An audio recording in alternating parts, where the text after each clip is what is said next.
Hello, welcome to Know the Faith, Defend the Faith. My name is William Hemsworth. It's great to be with you all today. My guest, friend of the show, John Kraemer of the Lego Church Project. John, how you doing today?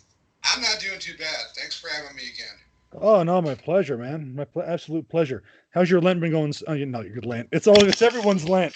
How's Advent been going so far? Not doing too bad actually. Been rather interesting turn of events this past season. So Okay, now I know we had went on social media a couple weeks ago and asked for questions from listeners. But I guess before we do that, what has been going on this season? I know it's been interesting to say the least. well, back in September, did a short outdoor photo shoot of the season 21 project that went by very well. Didn't have anyone show up, but that was okay. That was not the main reason. Got permission from my home parish, Christ the Good Shepherd in Saginaw, to do the Christmas display. So it's been there for a couple weekends now. Very well received over there, thankfully. My only public display, but for me, it's like personally the most important one since it is the last display. So unbroken, even of the pandemic, unbroken chain of displays since 2003. Year 17, next year will be year 18. Kind of kind of a surprise, but grace of God, man. And plus, I've been doing a lot more podcasts. I think I've done like about, I'm figuring between the different shows, about 7 or 8 shows this last year, which is That's a awesome. record. So for someone who has not been able to get out much with the project, I've certainly been busy. Well, that's great. And one was Father Looney's, and then one was Trent Horns as well. So some Yeah, good ones. yeah. I think Travis Davis as well, relative new one. He's a did a good one. Also was on Faithful, and then I got many thoughts coming up too, recording with him. Oh, Efren's a great guy. I love Yeah, Efren. so I'm looking forward to that one, and then I've got another one booked in January. Great. Now you said this display was at your parish. Now I think you said before we went on air that you have a new priest. What did he think about it? He loved it. Father Bill, he came over from the cathedral, and he just loves it. He was looking it over. Probably one of the more energetic ones that has actually taken the time to actually see what I'm doing. And what was a nice touch is I ended up back in, I forgot when, September, October issue of our local diocesan magazine. They finally published a story on me that they had written back in March. And so they actually have a copy of it. I've got on one of the photos where you actually have to see a copy of me working on the project, and that's the one that's on display. Oh, cool. So what are the plans so far for next season? Gonna do some little bit of a redesign. I've got some ideas that I liked in season 21 that I'm gonna replicate. Gonna go with the same kind of horseshoe design for the upper balcony since I like it. It allows a lot more space, but also allows me to have more lights underneath the project. So we're gonna work on that and figure out what's going on with that kind of idea. Not exactly sure what the shape's going to be, but I never know what the story's going to be until I sit down with the bricks. All right. Let's get some questions. Like I said, we went on Facebook, we went on Twitter, and said that you were coming on, and we wanted some questions. So first and foremost, my friend Levi. He's a worship leader at the Southern Baptist Church in my neighborhood. He's like, dude, this sounds awesome, but I have to ask, what is the Lego Church project? So maybe you can give us some background on how you started and maybe how it's evolved.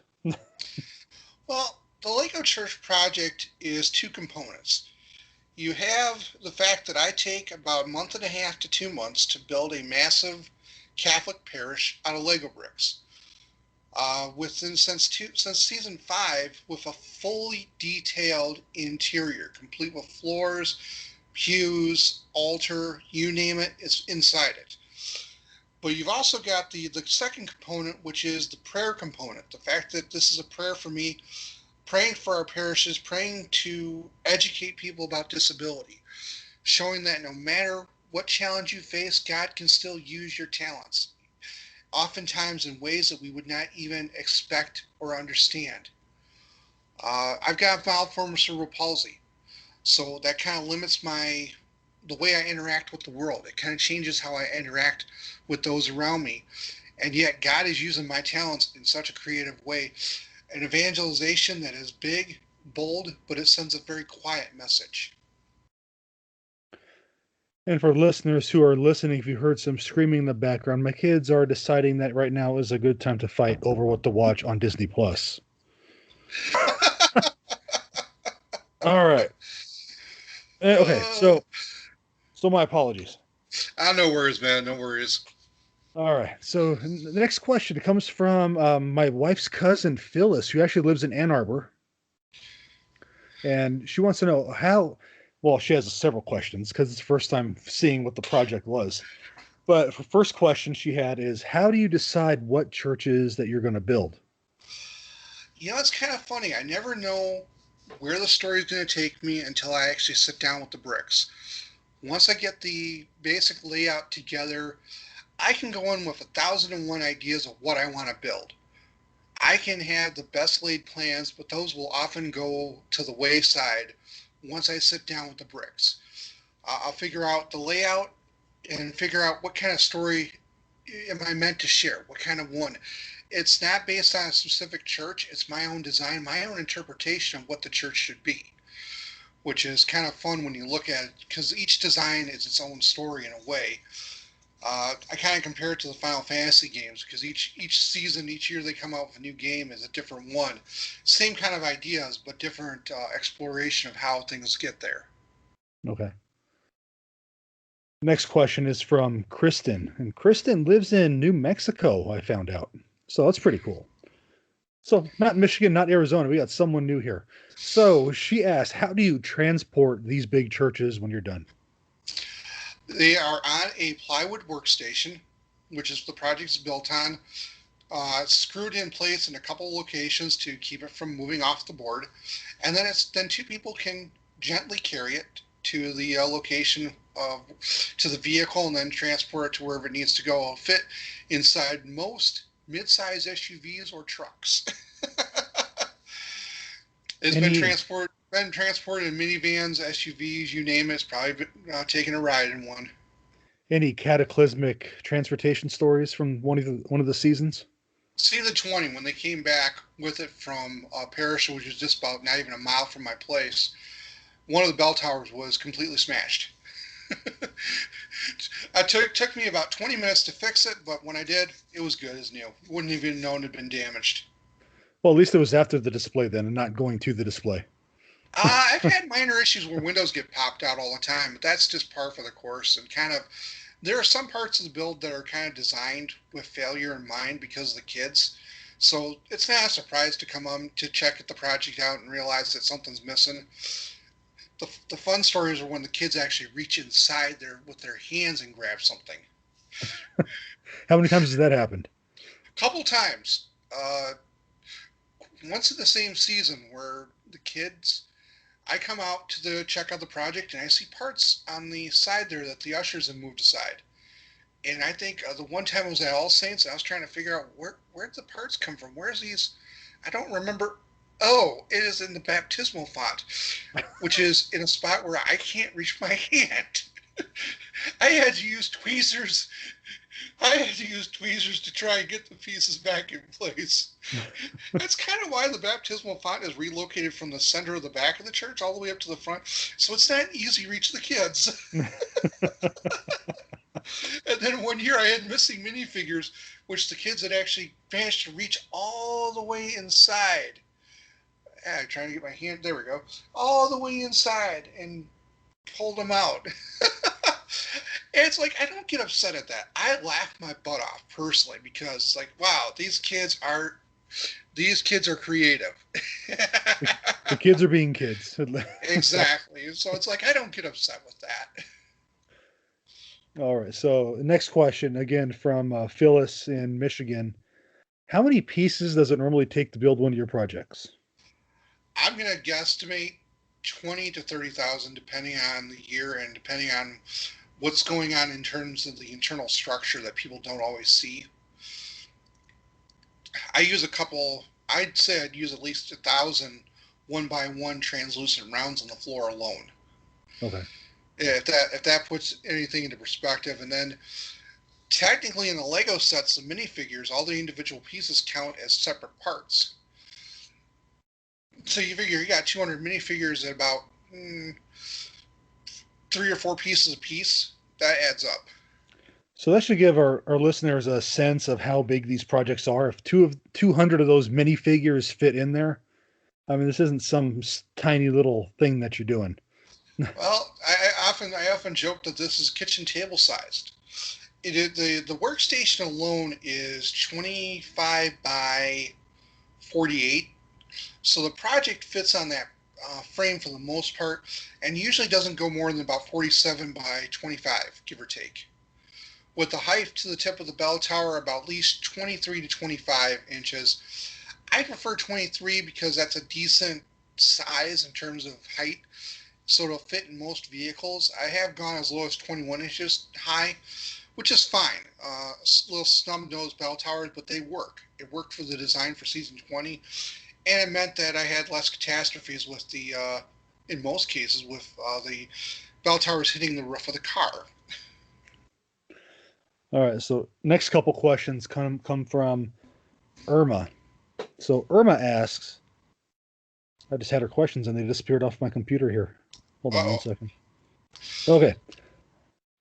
Irma asks, how did you get started doing these projects?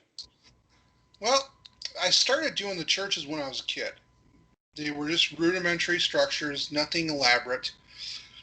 What happened was in my early 20s, I had a chance to actually do a first display outside of family at the charismatic prayer community in Flushing, and I still love that group over there, the Mount Zion community. And that was my first time ever taking this public. So that's kind of how the project kind of came about. It kind of really didn't catch its name until about season 4, when I started doing the Christ the Good Shepherd display. My parish growing up, that was the parish I grew up in. I was living in Flushing at the time. Their parish is in Saginaw, which is about 20 minutes away from there. And so ever since that Christmas time, that's really when the project kind of really took off. And of course, this is back in the early days before social media was a thing. There were photo hosting sites that were starting to emerge, and I was one of the early adopters of that. So. So was this actually, were these precursors to Flickr or things like that? Yeah, exactly. It was called a Brick Shelf. Okay. I think they're still around too. It was a very clunky system, but it worked. Okay. That's something you could put on a business card, though, link wise. Now you have. I mean, we'll get to Irma's other question in a moment, but you have other things associated with the project too. So I mean, you're on Facebook, Twitter, and then you have a blog as well. Yeah, the Praying at the Bricks blog was mainly started as a collection of my writings I was doing on Facebook, because all my friends and family would see my posts and, oh my gosh, Sean, you got to do a book, which I'd like to do at some point. I think that's definitely in the cards. So collecting the writings together, kind of getting an idea of what I would like to write about. When I write from the heart, I find that a lot of people really kind of resonate with the stuff. And it's good for me too, because it expands my ministry a bit more. Okay. So Irma also asks, she asks, how do you get your Legos? Do you go to the store and buy them, or what?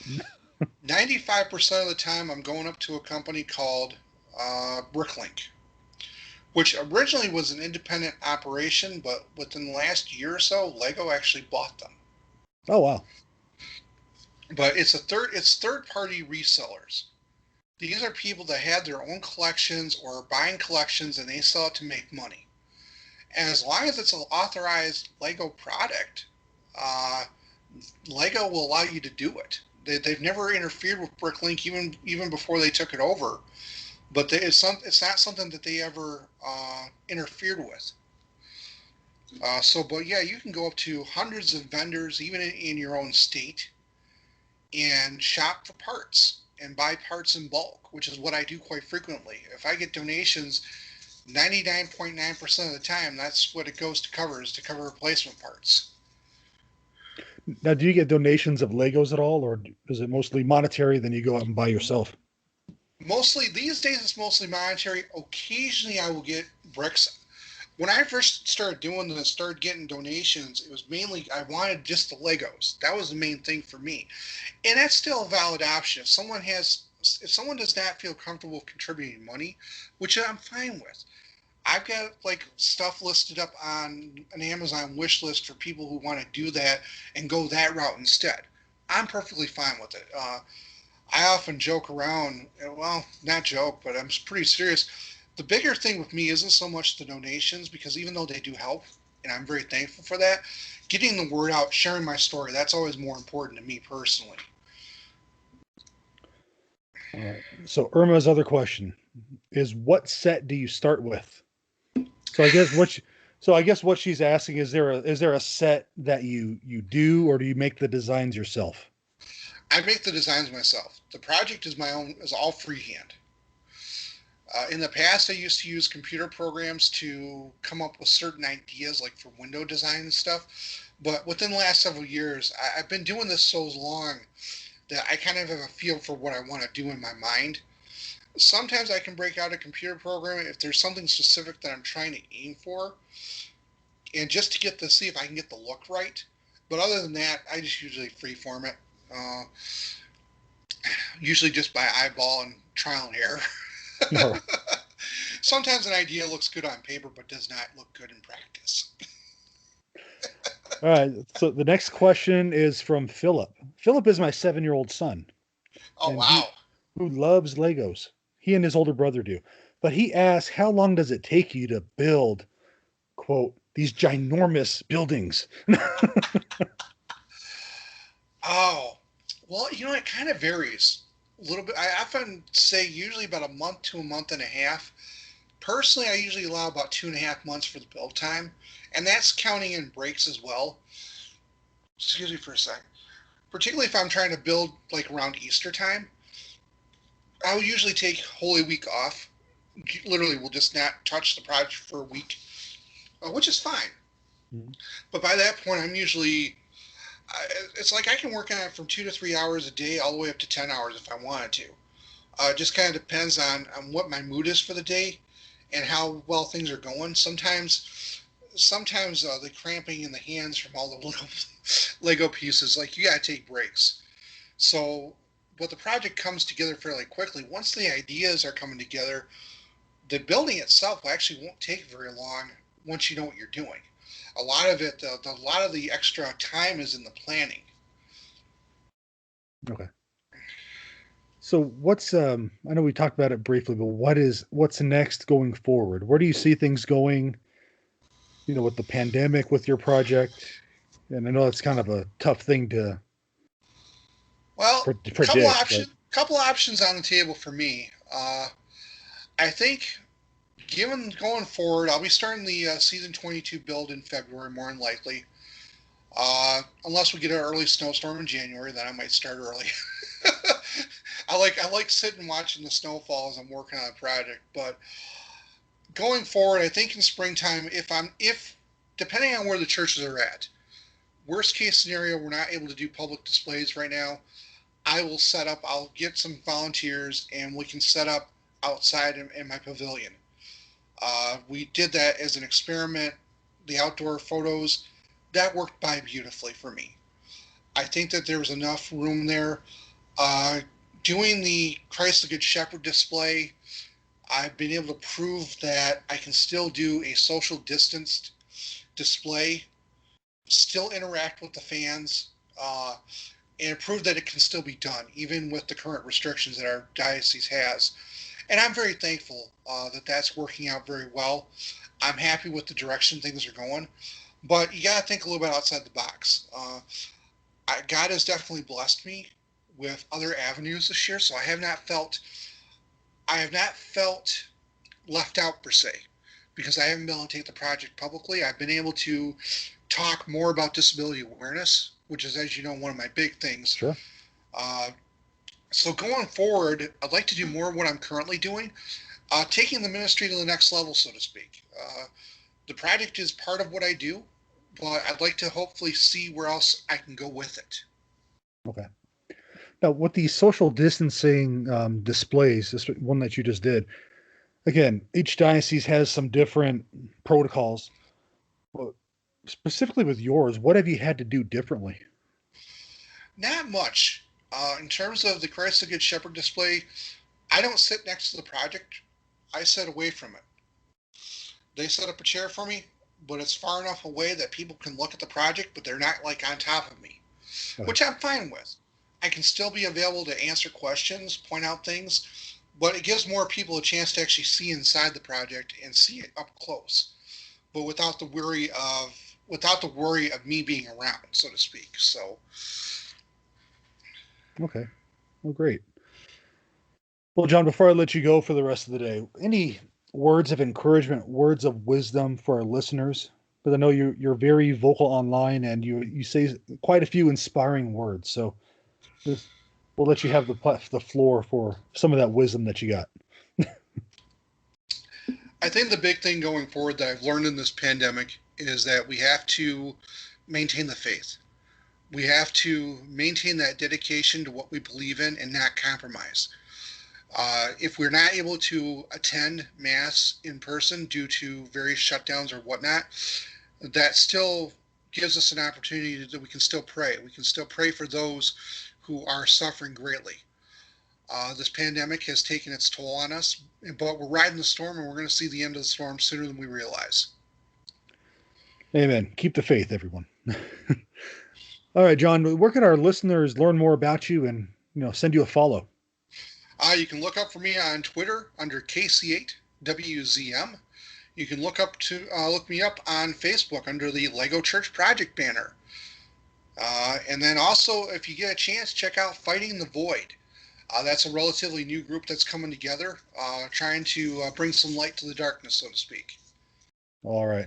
Well, John, thank you so much for coming on. I appreciate it. God bless you. God bless, man.